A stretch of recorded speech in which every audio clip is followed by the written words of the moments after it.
Welcome to History Explained, where we illuminate the past to better understand our present. I'm your guide for this weekly dose of 7 days under 7 minutes. Today is Sunday, June 8, 2025.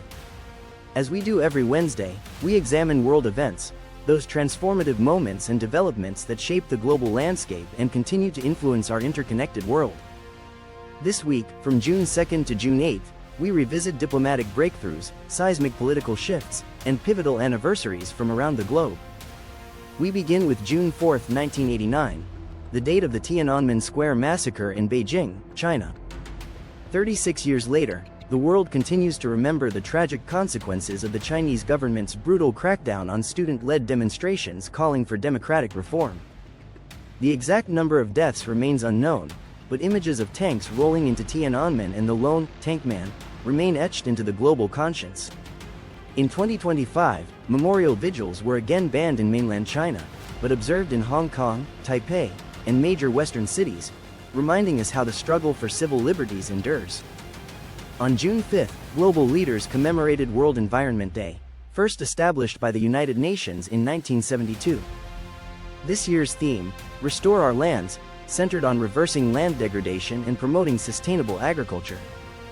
With 2025 marking alarming new data on climate displacement and food insecurity, the day served as a reminder that environmental issues are not just scientific or ecological, but deeply geopolitical, driving migration, instability, and even conflict across borders. June 6th marked the 80th anniversary of D-Day, the Allied landing on the beaches of Normandy in 1944. Ceremonies were held across France, the UK, the United States, and Canada, honoring the bravery of the soldiers who launched the liberation of Nazi-occupied Europe. In Normandy, veterans, world leaders, and descendants of those who fought gathered once more, this time against the backdrop of new European security concerns due to ongoing war in Ukraine. The echoes of 1944 felt closer than ever, reminding us that freedom must constantly be defended. On June 3rd, the European Union held its annual Energy Security Forum in Brussels, focusing on transitioning away from Russian energy dependency. With the 2022 invasion of Ukraine still reshaping policy 2 years on, EU leaders discussed accelerating renewable integration, LNG infrastructure, and cross-border energy storage. This marks a strategic realignment in Europe's energy map, signaling how regional conflicts can permanently restructure global supply chains and alliances. Back in the Americas, June 7th marked Mexico's National Election Day, with millions casting votes in what has been described as the country's largest election in history. With over 20,000 positions up for grabs, including governors, senators, and mayors, the election serves as a barometer for public trust in institutions amid rising violence against journalists and political candidates. The democratic process in Latin America remains under pressure, but also resilient, as civil society pushes for transparency and reform. On June 2nd, in South Africa, the parliament convened its first post-election session following the historic 2024 vote that ended 3 decades of uninterrupted African National Congress rule. The formation of a coalition government brought new energy and uncertainty to the nation's political arena.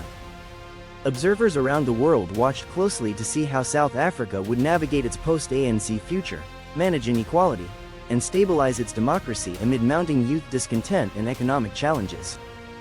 Meanwhile, the UN Security Council met on June 6 to address escalating conflict in Sudan, where rival military factions continue to battle for control. The humanitarian crisis has displaced over 10 million people, with ceasefire attempts repeatedly collapsing. Unofficials warned of famine, ethnic cleansing, and regional destabilization, as both internal strife and external involvement, particularly by Gulf states, complicate efforts for peace. Sudan's crisis is no longer contained, it's a global concern. And finally, on June 8, the World Health Organization released its latest report on global pandemic preparedness, calling on member nations to invest in early warning systems, vaccine equity, and scientific transparency. With COVID-19 now largely under control, the report warned against complacency, pointing to zoonotic risks, fragmented data sharing, and declining funding. The memory of 2020 may be fading, but the challenge of global health resilience remains urgent. From commemorating D-Day to confronting modern authoritarianism, from shifting energy alliances to battling food insecurity, this past week's world events underscore a vital truth. history doesn't sleep. It flows through every decision, disaster, and debate that defines our shared future. Thank you for joining us for this exploration of world events. If you found this global perspective meaningful, subscribe and share the episode with others who value international awareness. Up next, our Thursday episode, where we explore cultural insights from around the world and the traditions that bind us across borders. Until then, I'm your guide for History Explained, where understanding yesterday is the key to navigating tomorrow.